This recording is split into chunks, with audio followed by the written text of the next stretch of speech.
Churches today are analog islands in a sea of digital.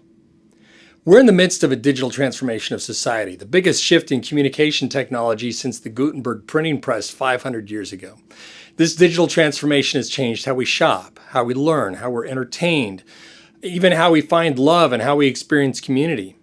Well, in this episode, I want to share how this digital transformation is impacting your church and what you can do to respond and become more effective at both evangelism and discipleship.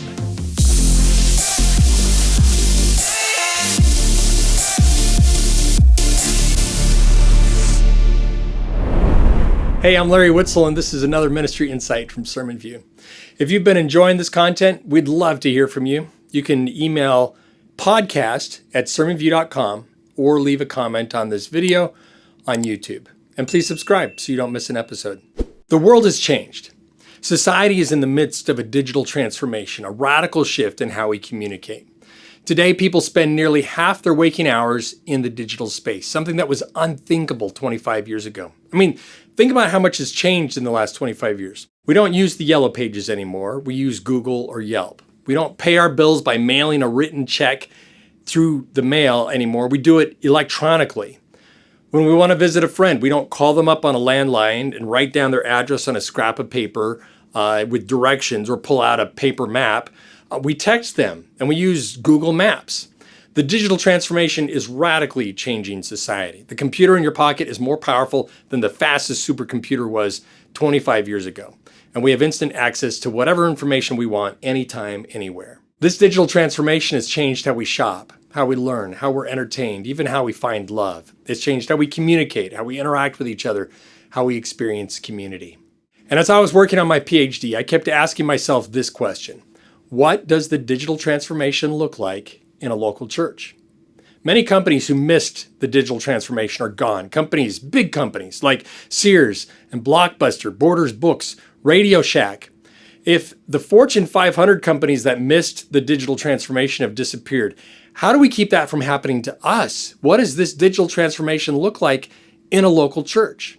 Now, I want to be clear. I'm not talking about creating an online-only church. This is not a cyber church or an all-digital church. People today crave in-person experiences and community more than ever before. And what the church offers is a face-to-face, present community of faith. So I'm not talking about online church. I'm talking about church online. And those are very different things. See, the digital transformation has not made society completely online. We still eat food, although today you can buy your groceries online and get them delivered. We still go to restaurants, but today I ordered ahead and I had it waiting for me to pick up.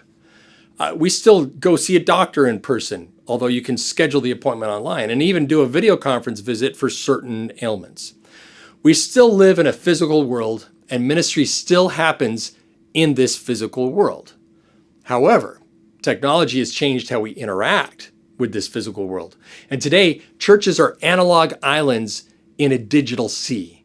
Think about it. We send evangelistic invitations through the mail. We expect people to get in their car, drive to the church, and when they walk in, we hand them a bulletin printed on paper. We ask them to sit in a pew where they hear announcements about other activities that are in person, and then they listen to a sermon that someone speaks to them in person, and then they leave. There's nothing digital about this experience. And to be frank, everything that I just described is completely foreign to young adults. As I was reflecting on this, I realized we haven't lost the young adult generation. We never had them. Our analog expression of the community of faith is totally foreign to the digital natives.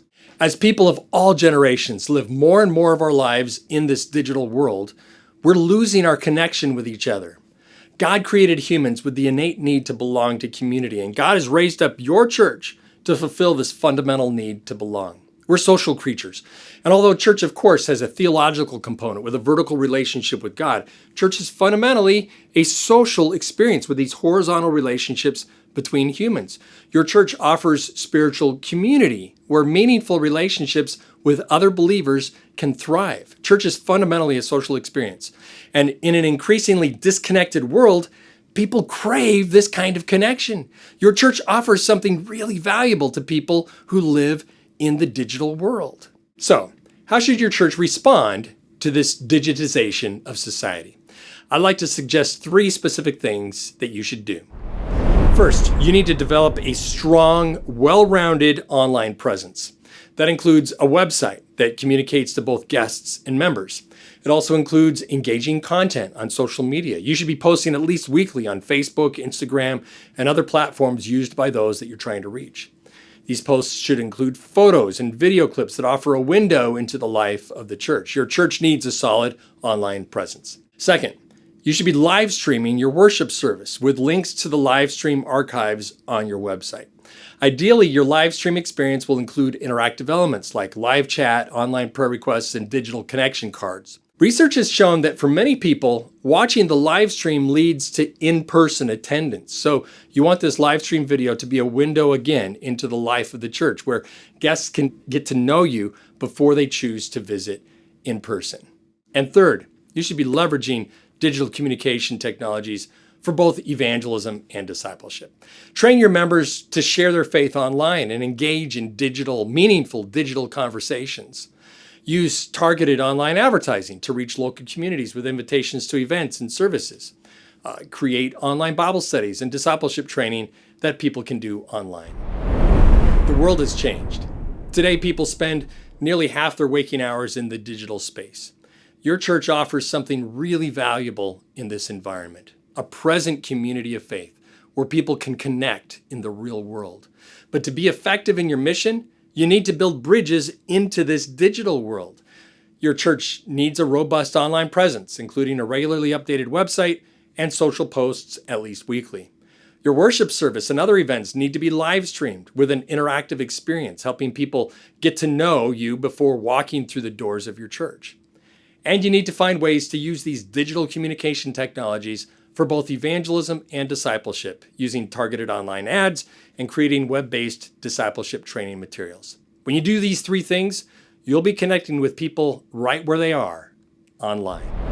Did you know that taking overnight trips to ministry training events is a powerful catalyst to growth? If you'd like to learn more about how this kind of travel has a positive impact, check out the last Ministry Insight, where I apply principles from the 3 major Old Testament festivals to help your ministry stay fresh.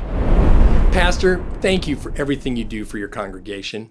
I know that talking about change like this digital transformation can be stressful, but remember, God is leading through all of this. It's His church, it's His mission, and as you seek to become more effective in this increasingly digital age, pursue God first, and He will make your path forward clear. I love you guys. I'm cheering for you. I'll see you next time.